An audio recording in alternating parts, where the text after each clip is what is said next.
What's up YouTube? It's Jordan here with J-Dubs Aquatics, and I want to do a quick 1-year update on my 37-gallon reef tank today. That's right, today, March 22nd, I just hit 1 year with my 37-gallon. I'm counting from the day I started adding livestock to the tank because I cycled it with the live rock prior to that.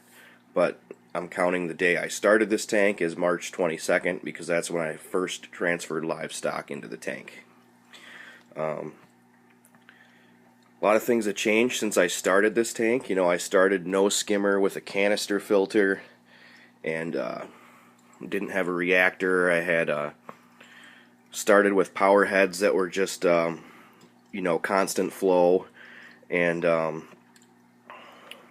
just kind of gradually added things to the tank as I went. You know how that goes when you start a new tank. You're especially with salt water, you start easy and add your equipment as you go, especially when you're a newbie.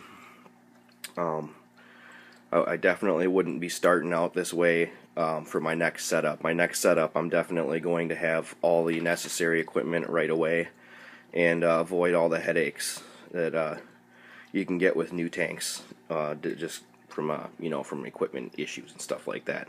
But anyway, so I started out that way, and I'm now running with no canister filter at all. My filtration on here is just my protein skimmer, a phosphate reactor with carbon and GFO, and a hang-on back aqua clear stuffed with polyfill and a couple pieces of live rock rubble.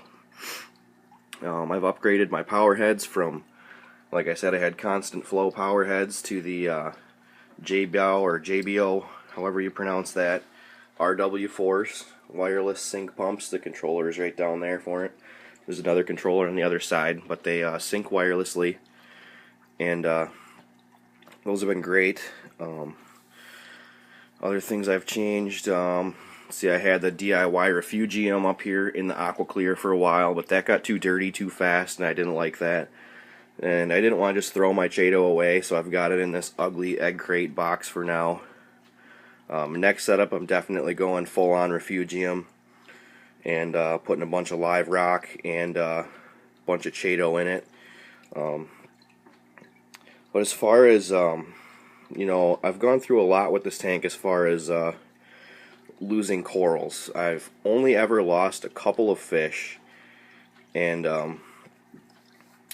I did lose a ton of coral.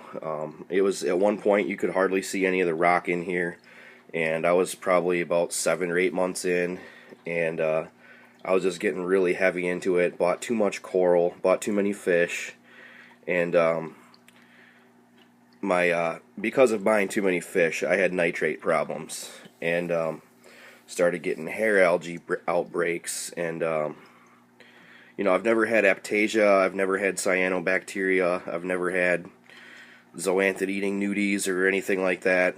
I've been fortunate enough to keep all that stuff out of my tank through dipping. But one thing I did encounter was that brown slime, brown jelly disease in LPS, and what my tank was filled with was probably about 50-60% LPS. And after the brown jelly attack, all I have left is this tiny little torch frag down here. My purple torch pulled through, although I did lose one head. And my purple candy canes lost 4 heads. Otherwise they pulled through, and my Duncan frag down there is doing good. Otherwise I have a ton of zoos. Over the year that I've had this tank, my zoos have grown like crazy. My very first coral was the radioactive dragon's eye, the green one right there. My second coral was the green star polyp, and those haven't really grown a whole lot for me for some reason. I know some people say they grow like weeds, but anyway, I've just kind of stuck to easier corals now because I realize my current USA LED is not that good of a light. I mean, it's fine for softies and some LPS, but don't try putting SPS or high light requiring NEMS, stuff like that underneath it, because it'll never do the job. But yeah, I've added an auto top off to the system. I'm trying to think what else I have done. But yeah, things are going really good now. My Mexican turbo snails destroyed the remaining algae that I had left. I've downsized on fish to keep my nutrients under control. But that's 1 year. I'll give you a quick look from the sides of the tank. This is my newest fish here, Melanaris wrasse. Brought in some frags about 2 weeks ago and came home with this guy. And he is absolutely my favorite thing in the tank now. And yeah, you can see the 6 line there. Believe it or not, they don't bother each other at all yet. But give you another look over here.